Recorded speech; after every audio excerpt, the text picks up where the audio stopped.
Mesdames et messieurs, bonjour. C'est Will Gospel, Mister Zelou. Aujourd'hui, nous allons parler d'un sujet très important.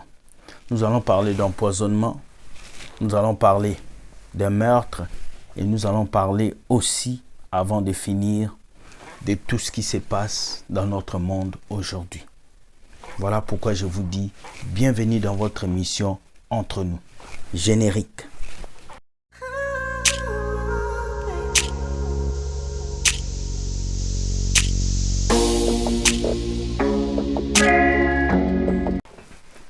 Bonjour à tout le monde.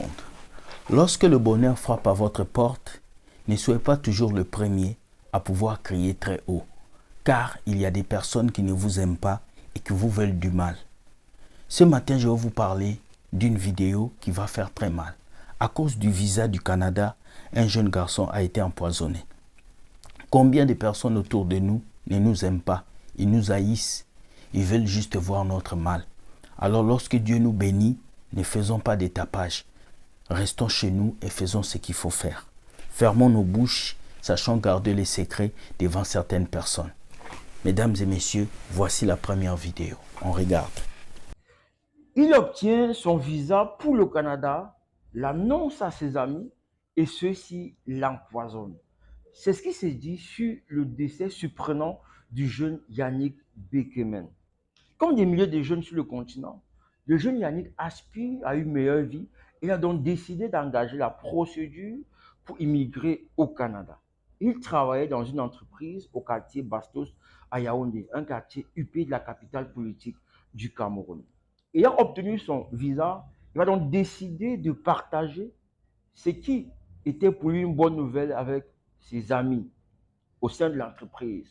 Ceux-ci vont organiser une petite fête où ils vont commander à manger dans le restaurant de l'entreprise. On ne sait donc pas qui a commandé. J'espère que les policiers vont faire une enquête. Ils vont donc commander le coq avec du manioc et chacun sera servi individuellement. De retour chez lui à 19h, le jeune Yannick va se sentir mal. Il va croire que voilà, c'est un malaise passager. À 3h du matin, sa situation va empirer. Il va se sentir obligé d'alerter les membres de sa famille. Ceux-ci vont débarquer à 6h et l'amener à l'hôpital Jamo de Yaoundé. Sur place, les machines sont en panne. Le jeune Yannick, pendant 45 minutes, va agoniser et rendre l'âme quelques temps après. Le principal leçon à tirer est que lorsque vous obtenez votre visa, ne le dites à personne. Sur 10 Africains, lorsque vous leur partagez une bonne nouvelle, 8 au moins ne sont pas fiers de la nouvelle. Ils peuvent vous casser les pieds. Combien de personnes sont mortes en Afrique ces dernières années en ayant annoncé l'obtention de leur visa? Et tout ceci ne parle pas à cette jeunesse qui n'écoute pas, qui ne regarde pas, qui ne retient pas. C'est l'occasion pour nous de rappeler à tous ceux qui obtiendraient le visa dans le futur de garder cela pour eux. Il y a des familles où on ne dit même pas qu'on a obtenu son visa. Je dis des familles où c'est le même sang. Lorsque ton fils veut voyager, c'est lorsqu'il est à Paris, quand il est à Paris, qu'il annonce à ses cousins, restez au pays qu'il a voyagé. En lui disant, voilà, le visa est sorti, on m'a mis dans l'avion. Je n'avais pas le temps de vous annoncer, il fallait que je m'apprête, j'achète mes vêtements et tout ça. C'est toujours ce qu'il faut dire. N'allez pas raconter que vous avez obtenu votre visa. Quand vous le racontez, vous pensez que vous êtes en train de... Qu'est-ce que ça lui apporte que vous lui dites ça? Ils vont t'éliminer. Bienvenue, vous avez vu comment ce garçon a été tué à sang-froid. Ses amis l'ont empoisonné, ses amis l'ont éliminé parce que quoi? Il avait eu un visa pour le Canada. Le cœur de l'homme est méchant, le cœur de l'homme est mauvais. Voilà pourquoi je dis toujours, lorsque Dieu t'est béni, sache avec qui rester et avec qui faire les choses. La deuxième vidéo va nous amener en Afrique du Sud, où un prophète ou un pasteur a été pigeon par les bandits. Le prophète Gordon était en train d'organiser une soirée de prière comme d'habitude. Et pendant qu'il organisait la soirée de prière, 6 bandits sont entrés dans la salle.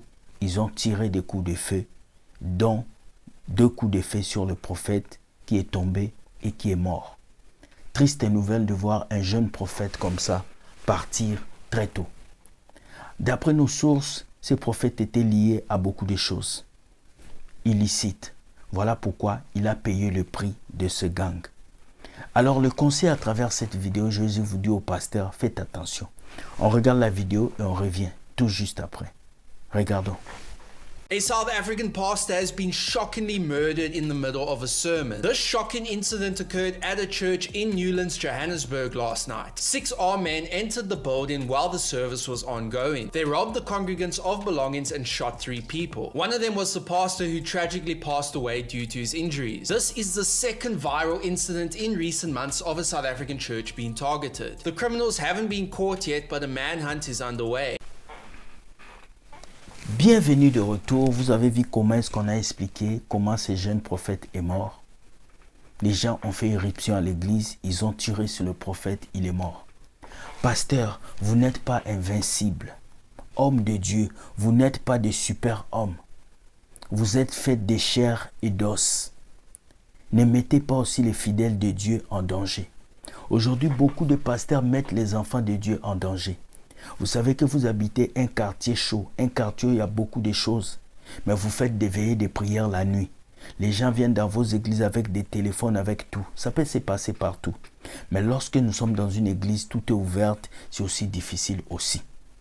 Alors je vais dire aux pasteurs, protégez-vous et protégez aussi vos familles. Je vais dire aux fidèles, priez avant d'aller à l'église. Laissez vos cultes entre les mains de Dieu parce que vous ne savez pas ce qui peut se passer. Afrique du Sud est l'un des pays les plus dangereux au monde et surtout Johannesburg où il y a toujours des meurtres. Alors je prie que tous les Africains qui sont là-bas, que Dieu vous protège. Voilà ce prophète Gordon qui est mort.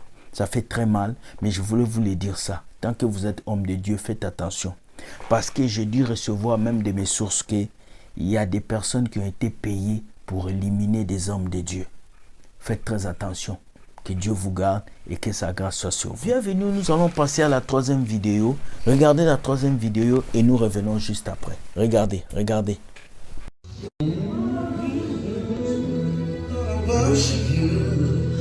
worship you. Listen, when I asked most of you to give a sacrifice, you decided to drop $1. It has no value. When you give to God, whatever that doesn't have a value. Listen, let me teach you small. Let me teach you small. Your problem, is your mindset. Someone say attitude. Say it one more time. Attitude. Your attitude is what determines your altitude in life. Your attitude is what takes you into your altitude. How can you give God $1? You, human being, flesh and blood. You see, the thing I asked you to do, you didn't understand it. You didn't get it. You didn't get it. If you should have get it, some of you will cry and say, God, not knowing things are following my life. And by the direction of this man of God, I place a value. I was watching some of you. You give God something without. Some of you, I was watching, you were using your left hand, and you were throwing it. What's up?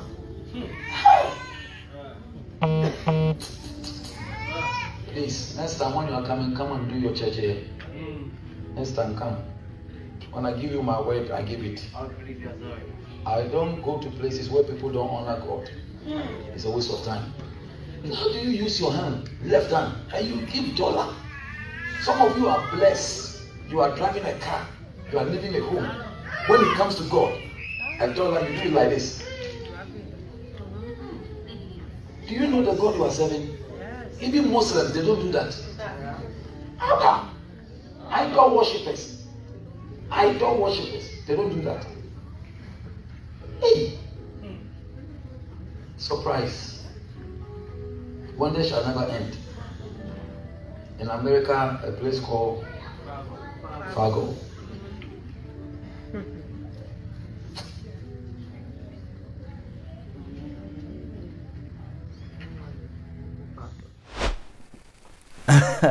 Bienvenue encore. Ce prophète s'est fâché parce que le peuple de Dieu n'a pas donné beaucoup d'argent. Ces prophètes s'est fâché parce que le peuple de Dieu n'a pas donné l'offrande qu'il faut, parce que le peuple a donné $1 à Dieu. Comme si le prix de Dieu équivaut à l'argent que les gens doivent donner. Comme si la grandeur de Dieu équivaut au billet qu'on doit lui donner. Vous voyez combien ces prophètes sont avares, amis d'argent. Ils se fâchent parce qu'on ne lui a pas donné l'argent qu'il faut. Ils se fâchent parce que le peuple de Dieu n'a pas donné l'argent comme il faut. Et qu'est-ce qu'il dit? Gardez votre église comme vous voulez. Je vous ai déjà dit, Dieu n'a rien à voir avec vos porte-monnaies. Tout ce que Dieu a à voir, c'est avec vos cœurs. Donnez-lui vos cœurs, pas votre argent. Donnez-lui vos cœurs, pas vos voitures. Donnez-lui vos cœurs, pas ce que vous pensez. Car Dieu regarde d'abord ton cœur avant de regarder ton argent. Beaucoup d'hommes de Dieu, beaucoup de faux pasteurs vont vous faire croire que c'est parce que tu donnes l'argent à Dieu que tu aimes Dieu. Quand les hommes vont chez les prostituées, ils donnent l'argent aux prostituées.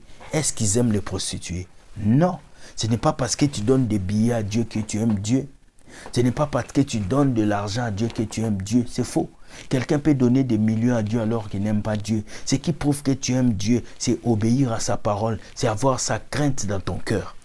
Alors repentez-vous et n'allez pas dans ce genre d'église où on vous fait croire que c'est parce que tu donnes beaucoup d'argent à Dieu que tu aimes Dieu. C'est faux. Le don que Dieu nous dit de faire, c'est le don de nos cœurs, de nos vies et non le don de nos porte-monnaies. Sois béni, bonne journée, que Dieu te garde. Écoute, partage cette vidéo et permets à quelqu'un de comprendre. Je vous laisse, gros bisous et bye.